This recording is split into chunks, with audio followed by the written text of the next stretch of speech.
So yo guys welcome back to my YouTube channel. तो भाई आज की इस वीडियो में मैंने कल एक ना पोस्ट डाला था एक कम्युनिटी में, जिसमें मैंने पूछा था कि भाई मैंने एक पोस्ट डाला था कि भाई मैंने पूछा था कि भाई तुमको क्या टॉपिक चाहिए अगली वीडियो के लिए। तो उस पर लोग कमेंट कर रहे थे बुक रिव्यू। तो भाई आज एनओएसटी बुक का रिव्यू करने वाला हूँ मैं, ठीक है। एकदम ऑनेस्ट रिव्यू रहेगा, ठीक है। इसमें तो मैं कोई लिंक भी नहीं जोड़ रहा, क्योंकि पहले मैंने लिंक लगा दी थी तो लोग कह रहे थे कि भाई तुमको पैसा मिलता है, ये मिलता है, वो मिलता है, प्रमोट कर रहे हो, ये करो वो करो। तो भाई मैं लिंक विंक कुछ नहीं लगा रहा। तुम लोग जाना फ्लिपकार्ट पे सर्च करना एनओएसटी फिजिकल केमिस्ट्री 18th एडिशन, ठीक है।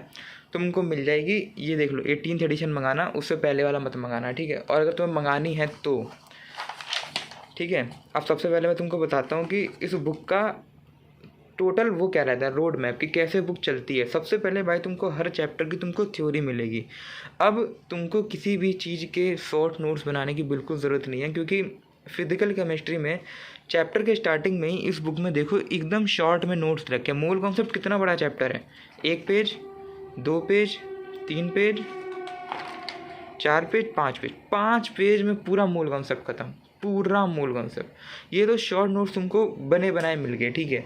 और बहुत बढ़िया नोट्स है, मतलब मैं अगर इनको पढ़ता भी हूँ ना तो रुको तुमको एकदम फुल दिखाता हूँ अच्छे से। ये देखो परसेंटेज यील्ड बेसिकली फार्मूला दे दिया, फिर उसके बाद कॉन्सेंट्रेशन टर्म सारी बता दी, ठीक है। फिर ये देखो डाइल्यूशन पे ये वाली इक्वेशन लिखती है, और अगर दो सॉल्यूशन के सेम सॉल्यूट को मिलाते हो तो M1V1 इज एक प्लस M2V2 लगती है। फिर उसके बाद वॉल्यूम स्ट्रेंथ ऑफ H2O2, ये भी इसके फॉर्मूले दे रखे हैं, इसकी रिएक्शन दे रखी है, यूडियोमेट्री भी दे रखी है फुल। इसमें ये पॉइंट पढ़ के तुम्हें समझ में आ जाएगा, ठीक है। फिर उसके पहले अगर मैं तुमको दिखाऊँ तो स्टोशियोमेट्री अच्छे से पूरा एक्सप्लेन्ड है भाई। ये नहीं कि थ्योरी में कुछ कॉम्प्रोमाइज़ है, शॉर्ट नोट्स हैं बेसिकली एक तरीके के, ठीक है। अब फिर तुमको जो एक्सरसाइज में क्वेश्चन देखने को मिलते हैं वो मिलते हैं लेवल 1 के। लेवल 1 में तुम जब स्टार्ट करोगे ना तो ये बेसिकली एक सेट ऑफ क्वेश्चंस होते हैं।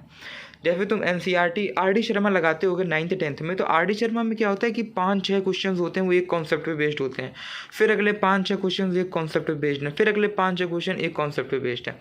इसमें सेम चीज़ें यही हो रही हैं कि देखो लेवल 1 का पहला क्वेश्चन देखो, relative atomic mass of sodium, molecular mass of oxygen, number of O atoms in 98 EMU in H2SO4। ये सारा किस टॉपिक के अंदर आता है, ये सारा आता है बेसिक मोल कॉन्सेप्ट के अंदर।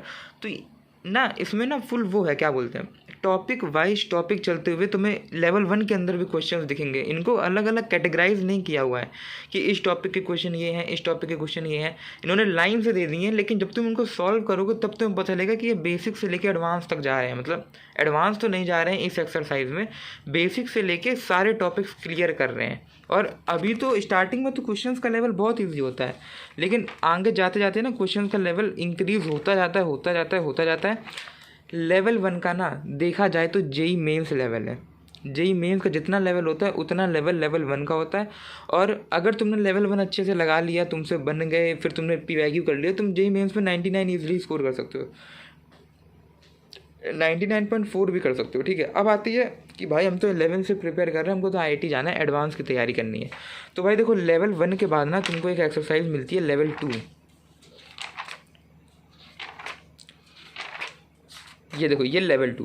भाई ये जो एक्सरसाइज है ना, तुम लगाओगे, पहला क्वेश्चन देखोगे, दूसरा देखोगे, तीसरा देखोगे, चौथा देखोगे, तुम डिप्रेस्ड हो जाओगे, ठीक है। लेकिन भाई डिप्रेशन में बिल्कुल मत आना, क्योंकि ये एक्सरसाइज जो है ना ये प्योर एडवांस की है। मतलब हर एक क्वेश्चन इसमें कठिन है, ऐसा नहीं है कि एक क्वेश्चन आसान दे दो कठिन दे दिए, सारे कठिन है। मुझसे भी सिर्फ एक क्वेश्चन बना था, वो भी इसमें कैलकुलेशन बड़ी खतरनाक सी थी, तो थोड़ा गलत हो गया था, तो उससे मेरे को सोल्यूशन देखना पड़ा। कॉन्सेप्ट समझ में था इसका, एक ही क्वेश्चन बना मुझसे ऊपर के 4 में से, उसके बाद तो मैंने लगाया ही नहीं, बोला कि सिलेबस होने के बाद लगाऊंगा। तो इसीलिए लेवल 2 जो है ये अगर तुम कर लेते हो, पूरा अच्छे से अप्रोच डेवलप कर लेते हो, तुम एडवांस के लिए प्रिपेयर हो जाते हो। अब बोलोगे भाई इसके अंदर तो 4 लेवल होते हैं। भाई देखो मैं फ्रेंकली बोल रहा हूँ ये चीज़ कि तुमको टाइम मिलेगा कि तुम इतने सारे क्वेश्चंस कर पाओ। लिटरली चारों लेवल के मिला के 235 क्वेश्चन है उस बुक में, कर पाओगे? नहीं कर पाओगे ना। लेवल 1 तो मस्ट है, वो करना ही पड़ेगा। Level 2 if you want to prepare for JEE advance. अब लेवल 3 में पैसेज वाले क्वेश्चन है भाई। एक पैसेज दे दिया तुम्हें, क्वेश्चन निकालने को दे दिए, पैसेज दे दिया, निकालने को दे दिए। Match the following, multiple correct, ये सारे क्वेश्चंस हैं। जब तुम एक बात बताओ लेवल 1 के क्वेश्चंस कर लोगे तो अगर ऑप्शन मल्टीपल करेक्ट भी होगा तो तुम्हें फ़र्क नहीं पड़ेगा, तुम आंसर तो निकाल ही सकते हो, है कि नहीं। मतलब अगर चाहो, अगर तुम्हें टाइम मिले तो तुम लेवल 3 कर सकते हो, ऐसा कोई मना ही नहीं है। पर लेवल 4 तो भाई फुल मतलब टाइम वेस्ट तो नहीं है खैर अगर देखा जाए तो, बट लेवल 4 तो खैर मैं तो स्किप करने वाला हूँ, इसीलिए मैं तुमको बता रहा हूँ ये सब चीज़ें, क्योंकि इसमें सब्जेक्टिव प्रॉब्लम्स है। अगर तुम बिना ऑप्शन की हेल्प लिए तुम आराम से आंसर निकाल दे रहे हो ना, तो तुम्हें सब्जेक्टिव प्रॉब्लम्स करने की ज़रूरत ही नहीं है फर्स्ट ऑफ ऑल, ठीक है। लेकिन चलो छोड़ो, ठीक है, सब्जेक्टिव प्रॉब्लम्स और न्यूमेरिकल प्रॉब्लम्स करने की ज़रूरत नहीं है तुमको, ठीक है। अब देखो मेरा ओपिनियन क्या है कि बुक जो है, पहली बात तो बुक रिव्यू पहले देखते हैं, फिर देखते हैं कि इसको करना कैसे है। भाई ये बुक अच्छी बुक है, फिजिकल केमिस्ट्री की बेस्ट बुक्स है, वन ऑफ द बेस्ट नहीं बोल रहा हूँ मैं, बेस्ट बोल रहा हूँ, ठीक है, बेस्ट बुक है। ना ही तो लेवल इतना ज़्यादा हार्ड है कि कोई कर ना पाए, ना ही लेवल इतना ज़्यादा ईजी है कि सभी कर लें।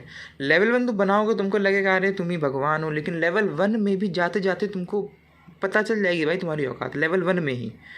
लेवल 2 में लेवल 2 में तो भाई तुम समझी जाओ फुल जी एडवांस है। ये दो तो तुमको करने ही करने हैं। अगर तुमको टाइम मिले, अगर तुमको टाइम बच जाए तो तुम क्या करोगे, सबसे पहले तुम लेवल 3 करोगे। मान लो लेवल 1 कर लिया, लेवल 2 कर लिया, अब तुम्हारे पास टाइम बच चुका है, तो पहली प्रायोरिटी तुमको लेवल 3 को देनी है, और फिर भी अगर टाइम बच गया तो लेवल 4 कर लेना, ठीक है।